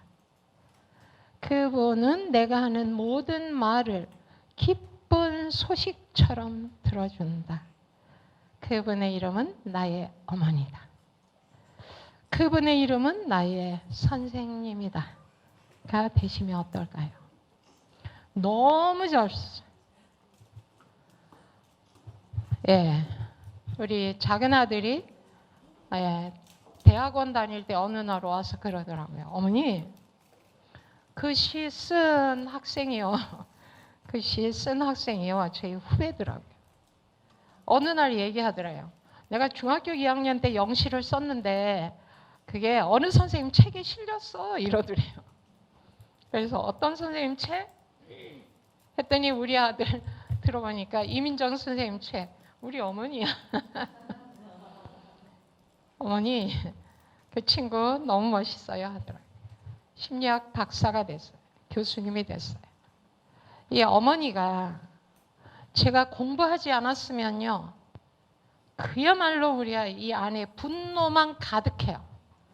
늘 엄마한테 당하는 게 동생 때문에. 동생을 사랑할 수도 없어요. 제가 32년을 했기 때문에 제 많은 수강생들의 자녀들이 어떻게 얼마나 변했는지 때때로는 밤 11시 넘어서 전화가 와요. 선생님, 이렇게 행복할 수가 없어요. 우리 아이들이요, 이렇게 됐습니다. 너무 자랑하고 싶어서, 감사하고 싶어서 전화합니다. 이런 식으로 대화했더니 이 아이는 이렇게 썼어요. 뭐 생신 축하합니다 했는데 저를 낳아주셔서 감사하고요. 오빠를 낳아주셔서 감사하고요. 행복한 가정이 되게 이끌어주셔서 감사 땡큐 베리 마치. 오빠랑 더 싸우는 일이 없도록 노력할게요. 이 남매가 너무 많이 싸워서 예, 이분이 공부하기 시작해서 얼마나 사이가 좋아졌느냐 하면, 예, 오빠를 낳아주셔서 감사하대요. 저도 그렇고. 그리고 오빠가 또 이렇게 썼어요. 나한테 동생을 주셔서 감사합니다. 저를 낳아주셔서 감사합니다. 하루 3끼 감사합니다. 동생이랑 싸울 때 화해시켜주선 예전에 화해 못 시켰어요. 오빠가 돼가지고 네가 막 저저저저 하면, 예, 아이들의 변화된 이야기입니다. 예, 이거 우리 선생님 아이가, 예, 1학년 1학기 때 친구들을 배려하며 사이좋게 놀이 활동을 합니다. 1학년 2학기 친구의 이야기를 잘 들어주고 웬만한 일에는 화를 내지 않는 부드러운 성품을 지니고 있어 친구들과 좋은 관계를 맺고 있습니다. 2학년 1학기 친구들의 마음을 잘 이해해주고 배려하며 친구들 사이의 갈등을 잘 중재하여 엄마 닮아가지고 엄마가 하듯이 친구들 사이에 믿음이 두텁습니다. 어떻게 보면 우리가 원하는 우리 아이들의 모습이 아닌가. 아까 존스 홉킨스 대학의 포르니 교수님이 원하는, 아무리 공부를 잘해도 형제들에게, 친구들에게 불친절하게 대하면, 버스에 탄 할머니에게 불친절하게 대하면 내 강의는 실패한 것이다. 부모 역할은 실패한 것이다. 이럴 때 부모 역할, 교사 역할이, 예, 성공적인 게 아닌가. 저한테 편지를 썼어요. 근데 엄마가 쓰라고 한 게 아니라 아이가 엄마 이 편지 전해주세요. 이 그림은요 저예요 하더래요. 자기. 왜냐하면 너무 행복해서 눈이 반짝반짝 빛난대요 요즘. 그러면서, 예, 선생님 덕분에 엄마가 아예 안 혼내요. 슬플 때 제 마음을 알아줘요. 선생님 덕분입니다. 감사합니다. 예, 1월 달에 유치원생이고 3월 달에 초등학생이 되었고, 예, 지금은 90 강사가 되겠다고 벼르고 있습니다. 이 학생은 선생님, 예, 선생님께 편지를 쓴 이유는요, 선생님에게 감사한 마음을 전하려고 썼어요. 선생님 덕분에 우리 엄마가 예전보다 화도 덜 내고 더 친절해졌어요. 그리고 선생님 덕분에 좋은 책을 보고 있고 앞으로도 건강하시고 강의 잘하시고 우리 엄마 잘 부탁드려요. 안녕히.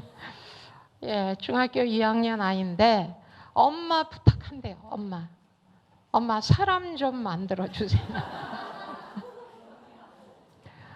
예, 고마운 일 떠올릴수록 행복해집니다. 감사일기가 대표적입니다. 어느 심리학자 얘기를 신문에서 8월 29일, 얼마 전이죠. 예, 여기에 보면 감사일기를 써라. 원리. 지난 한 주 동안 감사했던 일을 규칙적으로 쓰면 삶에 대한 만족감이 높아지고 미래를 낙관하게 됩니다.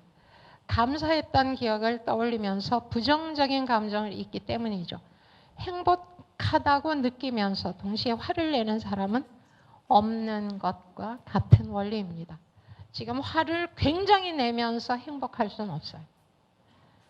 굉장히 행복한데 화를 내지 않죠. 감정은 이게 있으면 이거 동시에 몇 가지 감정을 가질 수는 없어요. 그래서 늘 해라. 고마운 일을 떠올려라. 그리고 일기를 써라. 저는 여기에 저희 프로그램에서는 조금 더 얘기해요. 고마운 일을 떠올려서 표현을 하라. 나만 갖고 있지 말고 엄마 오늘 이래서 감사합니다. 친구야 이래서 고마워.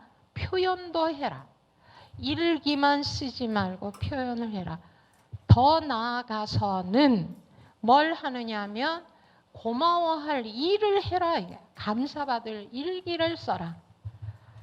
이게 뭐냐면 고마워하는 걸 찾아라 하면 우리 엄마 고맙게 한 거 없네. 아무리 찾아봐도 눈을 씻고 봐도 없네.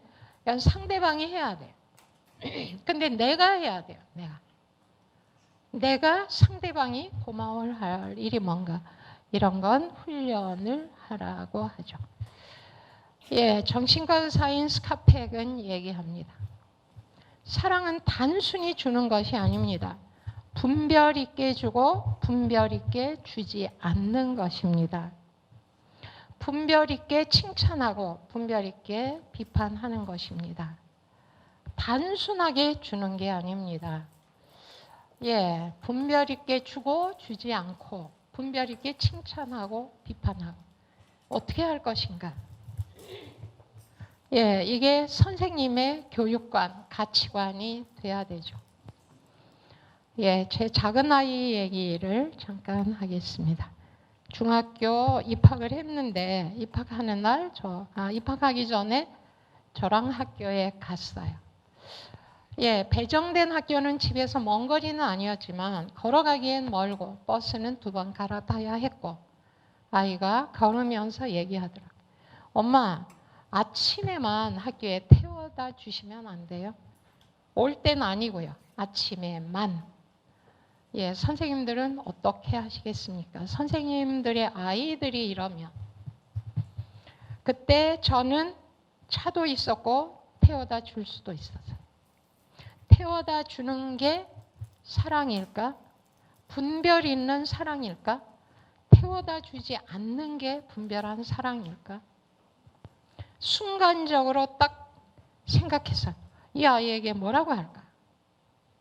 그런데 마침 가는데 길 건너 버스 정류소가 있었고 거기에 사람들이 있었습니다. 그래서 아이에게 말했어요. 그렇지? 걸어가기엔 멀고 버스는 2번 타야 하고 그렇지?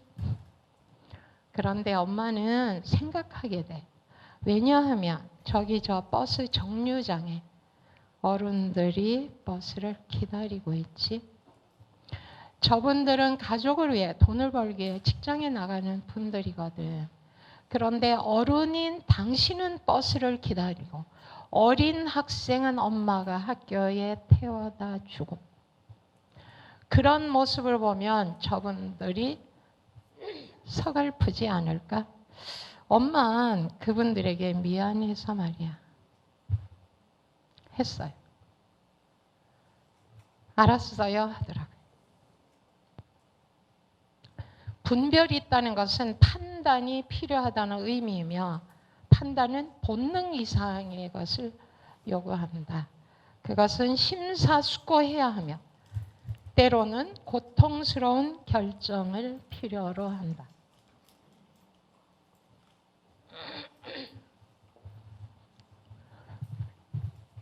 예, 저는 태워다 주는 게 쉬웠어요. 딱 태워다 주고 잘 갔지. 근데 혼자 가면 버스를 놓쳤나? 어떻게 했나? 예, 그래서 중학교 3년, 고등학교 3년, 6년 동안에 딱 한 번 태워다 줬어요. 소풍 가는 날 어머니 지금 학교 앞인데요. 버스가 10,000원이라 다 그냥 가요. 지금 이 버스 기다리면 지각할 것 같아서 오늘만 태워다 주시면 안 돼요? 좋아. 태워다 줬어요. 비바람이 치는 날 오늘 엄마가 태워다 줄게. 차에 앉아 있는데 다녀오겠습니다. 그냥 가더라. 예, 미국에서 박사과정 하는 동안에 차 없이 100% 장학금으로 마쳤습니다. 그 힘은 중고등학교 6년 동안에 혼자서 학교 갔다 왔다 한 힘이라는 생각이 들어요. 사랑이란 무엇일까 하는 생각을 합니다. 예, 선생님들을 통해서 선생님들을 만나는 아이들이, 선생님들을 만나는 자녀들이, 친구들이, 이웃들이 행복해지기를 바랍니다. 제 가끔 큰아이 친구들이 이제 다 어른이 돼서 결혼을 했고 모이면 저에게 전화를 해요. 어머님, 옛날에 만들어주시던 카레라이스요. 어디서도 그런 맛은 볼 수가 없어요. 그때 너무나 감사했습니다 해요. 굉장히 행복해요. 다 큰 어른이 옛날에 중고등학교 다닐 때 예, 선생님들을 통해서 행복해지는 사람들이 더 많게 되기를 기도하는 마음으로 예, 신부님께 감사하는 마음으로 예, 여러분을 위한 기도도 함께 하겠습니다. 감사합니다.